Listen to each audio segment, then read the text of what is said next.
A paz do Senhor Jesus, tudo bem? Hoje nós vamos estudar a lição 12, a fé e a prática da palavra de Deus. O que significa fé? A palavra fé, ela significa acreditar, confiar, crer em algo ou alguém. Nós cristãos sempre relacionamos, a fé em Deus e tudo mais. Só que todos têm fé. Até um cientista, por exemplo, ele tem fé em quê? Na ciência. Por quê? Porque ele confia, ele crê na ciência. Mas no contexto bíblico, quando nós cristãos falamos, normalmente vem o quê? Aquele versículo que está lá em Hebreus, capítulo 11, verso 1. Ora, a fé é a certeza daquilo que esperamos e a prova das coisas que não vemos. Quer dizer, apesar de nós não estarmos vendo, nós acreditamos, nós temos a confiança e por isso nós esperamos que essas coisas aconteçam. E quando nós estamos falando que nem na nossa revista, na nossa lição de hoje, sobre a palavra de Deus, a fé, ela faz com que nós acreditemos, que nós confiemos ainda mais na palavra de Deus e não temos dúvidas disso. A fé vai aumentando, vai tirando o quê? As dúvidas. E aí quando a gente vai lendo as histórias lá do Antigo Testamento, de Abraão, de Moisés, de Jó, aquilo vai nos dando mais confiança, nós vamos acreditando. E quando nós vamos pondo em prática, vamos aumentando que a nossa experiência, então a nossa fé também é acrescentada. Vamos lá. A verdadeira fé nos transforma em praticantes da palavra de Deus. Quando somos por Jesus, o que acontece? A nossa vida começa a ser transformada. Por quê? Porque o Espírito Santo começa a habitar em nós. A partir do momento que nós reconhecemos a Jesus como nosso único e suficiente Salvador, o Espírito Santo começa a habitar em nós e começa a fazer uma grande obra. Nós vamos nos transformando em uma nova criatura. Aquela criatura velha, cheia de pecado, fica para trás e nós nascemos de novo. E aí começam as coisas boas. E aí a gente vai lendo a palavra, vai conhecendo, vai nos cultos, vai aprendendo e nós queremos fazer cada vez mais o melhor. E é isso que o Senhor quer que nós façamos, que nós vamos praticar esse bem, aquilo que está na palavra. E Ele quer que nós façamos isso todos os dias, sempre e em todas as oportunidades que nós tivermos de fazer aquilo que Ele nos ensinou. Amém? A quem se assemelha a pessoa que pratica a palavra de Deus? Isso aqui foi o próprio Jesus que falou. Tem uns versículos que falam. Então, o que se assemelha à pessoa que pratica a palavra de Deus? Vamos ver? Está lá em Lucas, capítulo 6, do verso 47 ao 48. Qualquer que vem a mim e ouve as minhas palavras e a observa, eu mostrarei a quem é semelhante. É semelhante ao homem que edificou uma casa e cavou e abriu bem fundo e pôs os alicerces sobre a rocha. E vindo a enchente, bateu com ímpeto a corrente naquela casa e não a pôde abalar, porque estava fundada sobre a rocha. O que o Senhor Jesus está comparando aqui? A uma pessoa que está construindo uma casa. Então, quem escuta a palavra de Deus e põe em prática é como uma pessoa que está construindo. O que ela faz? Ela cava, põe ali as estruturas, põe a sapata, põe as colunas e ela começa a construir a casa. E aí o que vem? Vem o vento, vem as coisas e não derruba a casa. Do modo espiritual, seria assim, aquele que escutou a palavra do Senhor e ele começa a praticar, o que ele está fazendo? Ele está criando experiência, a fé dele está aumentando. Então ele vai ficando cada vez mais fortificado. Em quem? Em Cristo Jesus, que é a nossa rocha. Aí vem as aflições do mundo, vem as coisas ruins que acontecem, vem às vezes a tristeza, alguém que fala mal, acontece alguma coisa que não é de Deus, que não é bom, não é agradável, mas você permanece firme, crendo que aquilo vai passar, que o Senhor Jesus vai te dar vitória. Então é semelhante a esse construtor. Agora, a quem se assemelha a pessoa que não pratica a palavra de Deus? O próprio Senhor Jesus que disse, está lá em Lucas 6, verso 49. Mas o que ouve e não pratica é semelhante ao homem que edificou uma casa sobre a terra, sem alicerce, na qual bateu ímpeto a corrente e logo caiu, e foi grande a ruína daquela casa. Então o que ele está falando é que a pessoa que construiu sem fazer fundamentos, construiu, colocou o tijolo logo em cima assim da terra, começou a construir. Veio o vento, veio a chuva forte, o que aconteceu? A casa caiu. Do modo espiritual é o seguinte, é aquela pessoa que ela vai no culto, ou que ela tem lá o devocional, que ela lê a palavra de Deus, mas ela não põe em prática. E quando não põe em prática, não tem experiência. E aí, quando vem as dificuldades, vem as lutas, o que acontece?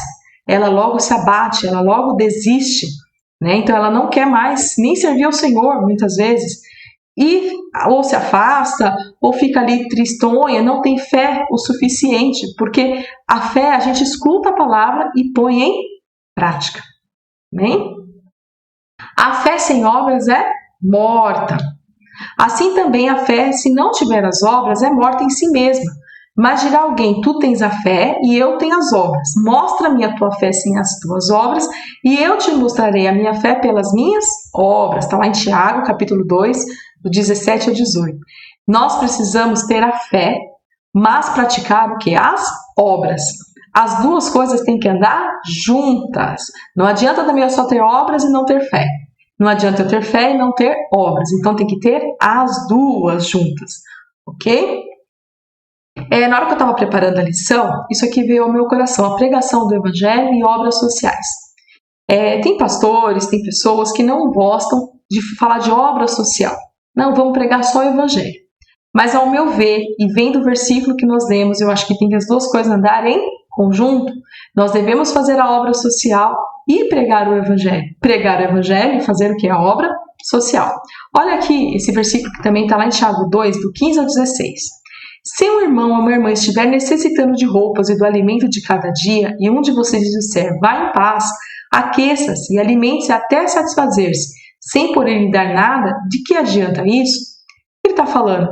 A pessoa às vezes tem a necessidade, né, de roupa, de comida, e aí você vai falar para a pessoa, olha, Deus vai te abençoar, vai te ajudar, e você tem na tua casa lá o arroz, o feijão, você tem roupa para doar, e você não faz nada. Isso não dá, não, o que adianta? É lógico que às vezes a gente também não tem para dar, mas a gente ajuda de alguma forma. Normalmente nós dividimos aquele pouquinho que nós temos, nós dividimos com as outras pessoas. De lá, se você tiver bastante, você tem que dividir. Então, a pregação do Evangelho e a obra social tem que andar juntas, você tem que estar ali fazendo. Nós temos prova disso, que muitos trabalhos missionários começaram com o quê? Com obras sociais. Você dando lanche para as crianças, nós temos exemplo na nossa igreja, né, de uma obra missionária que está sendo feita lá na Bolívia, a qual nós ajudamos, que começou como? Juntando as crianças, davam lanche para as crianças, porque muitas daquelas crianças não tinham nada que comer, passavam o dia sem uma refeição. E dava comida e fazia o quê? E falava do Evangelho, falava do amor de Jesus. E outra coisa, todas as vezes que nós formos fazer alguma doação, que nós formos ajudar, não é o seu nome que tem que ser glorificado, é o nome do Senhor Jesus.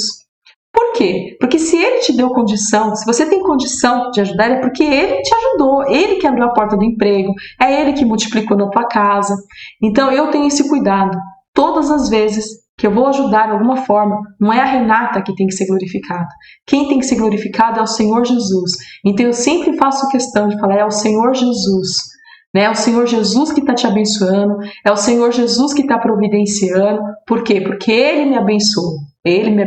Eu não sou nada, eu não tenho capacidade para nada, eu não tenho condição. Se o Senhor não for por mim, não tem como. Então eu tenho plena consciência do que eu tenho, da casa que eu moro, da comida que eu tenho, do meu emprego, de tudo vem do Senhor. Então é o Senhor que tem que ser glorificado. Vamos ajudar, mas engrandecendo, louvando ao nome do nosso Deus. Amém? E não faz mal ajudar. Você tem que ajudar, faz bem ajudar. O cristão tem que ajudar.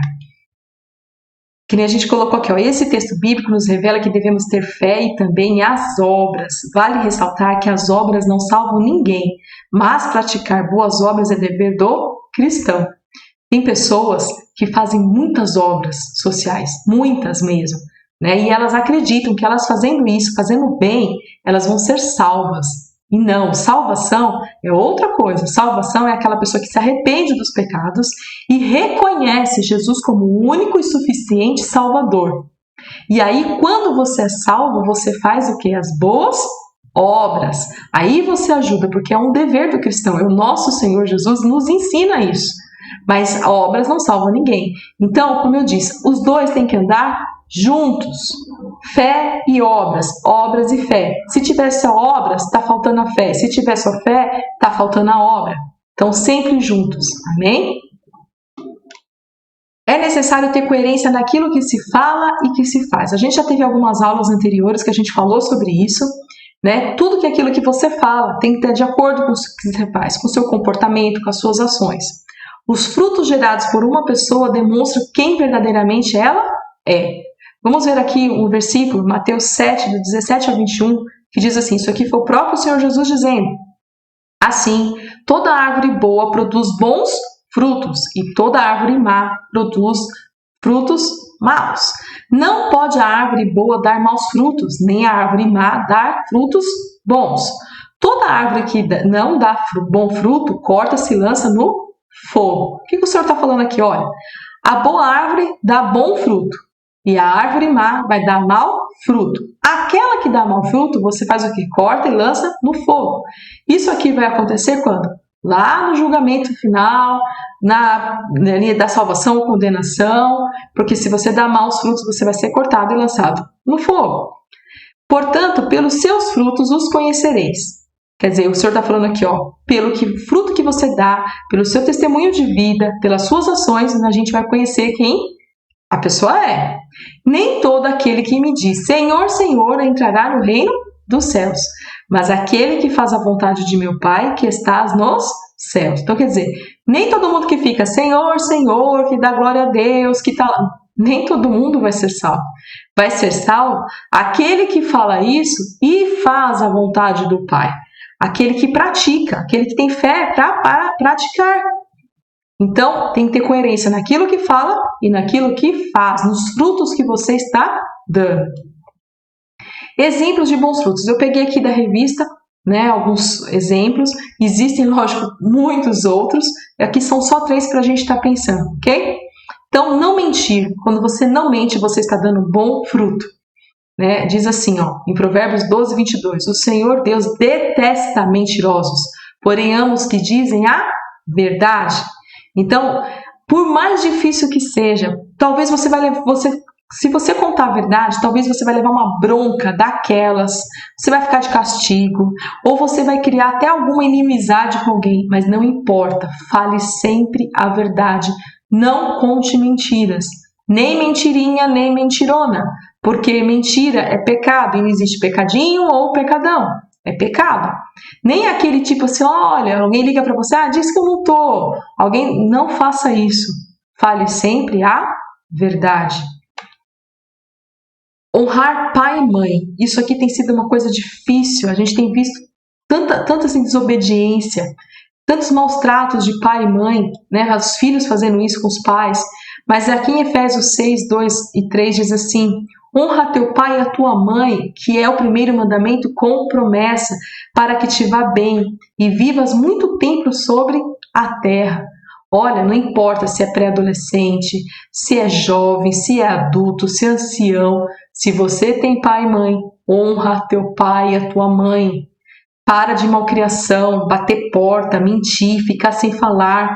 Isso não é só para pré-adolescente, tem muito adulto fazendo isso, que fica sem falar com os pais, não se importa. Às vezes os pais estão doentes, não ajuda, não pergunta. Não pode, Deus não se agrada disso. O Senhor colocou, honra teu pai e a tua mãe.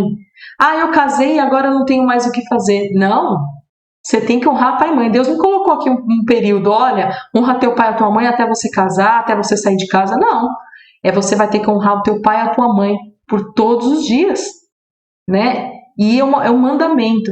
Irmã Renata, mas você não conhece os meus pais. Meus pais pegam no meu pé, os meus pais reclamam, meus pais não gostam de mim, ou senão meus pais não são crentes, não entendem. Não importa. Aqui também não está escrito isso. Se você não se dá bem com seus pais, ou seus pais não te entendem, sabe o que você tem que fazer? Orar. Vai pedir ao Senhor. Vai pedir ao Senhor. Pede para Ele te ajudar, pede para Ele orientar, pede para Ele salvar os seus pais. Eu não sei, mas honre teu pai e a tua mãe, porque isto é um mandamento, isso é um bom testemunho. Tem pessoas na minha família que não aceitaram a Cristo, que recrimina até hoje os cristãos, sabe por quê? Porque tinha um crente, né, que fazia tudo, ele ia para a igreja, ele louvava, ele cantava, ele fazia um monte de coisa, obra social, porém, ele não honrava o pai e a mãe. Ele não se importava com o pai e a mãe. E sabe o que acontecia? Sabe o que acontece até hoje? Fala assim, olha, e para ser crente que nem vocês, que nem fulano, que maltrata os pais? Não, eu não quero. Eu prefiro ser como eu sou. Porque eu não sou crente, mas honro o pai e a mãe. Então, cuidado, viu? Outra aqui, ó. Não andar com más companhias. Esse versículo eu acho ele muito interessante. Está lá na primeira carta aos Coríntios, capítulo 15, verso 33.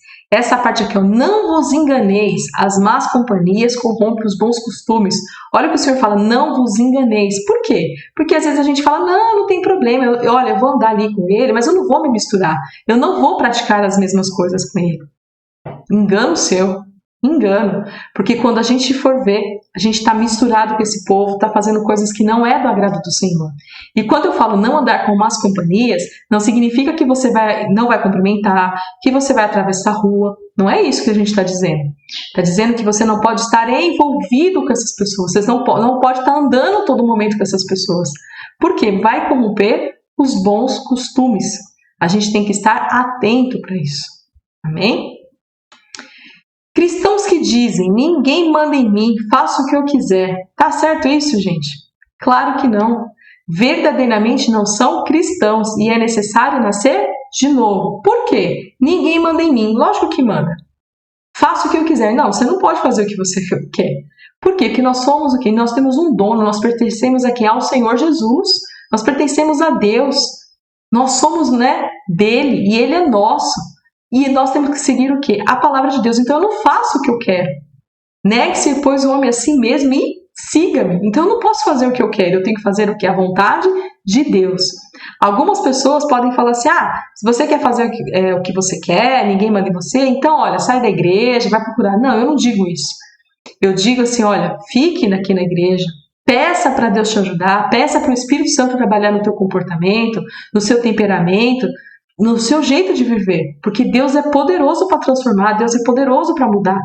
Quer um exemplo? Pedro. Pedro era uma pessoa afoita, atirada, mas o Espírito Santo foi trabalhando na vida dele, foi mudando ele. E olha quantas obras boas a gente vê que Pedro fez nas pregações dele, quantas almas aceitaram a Cristo. Então, se você ainda tem esse ímpeto, você não consegue controlar, peça ao Espírito Santo que ele vai te ajudar. Falar do amor de Deus, Quem é cristão tem que falar do amor de Deus. Falar do amor de Deus é o que? É um desafio para muitas pessoas. Para adolescente, então, é muito mais ainda. Poucos aqueles que se destacam. Mas, tenha a convicção que se você tiver um bom testemunho de vida, já é um excelente começo. As suas ações e comportamentos podem atrair ou afastar as pessoas de Jesus. Sabe uma coisa que eu tenho muito medo? É que através da minha vida, através da minha fala, do meu comportamento, ao invés de eu aproximar as pessoas de Cristo, eu venho afastá-las de Cristo. Eu tenho muito medo disso, porque o nosso papel como cristão é fazer o quê? Aproximar as pessoas. Aproximar cada vez mais perto de quem? De Jesus. E a gente consegue isso pelo nosso comportamento, pelo nosso testemunho de vida.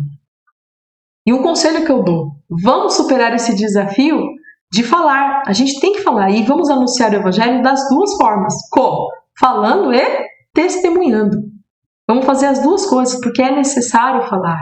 É necessário pregar o evangelho. Nem que seja Jesus te ama. Isso já é muito, gente. Parece que não, mas às vezes a pessoa que está no desespero, a pessoa que está ali angustiada, ouvir que Jesus a ama, que tem um Deus que olha por ela, que tem um Deus que está no controle da situação, que basta ela dar um passo que o Senhor... Nossa, isso é muito.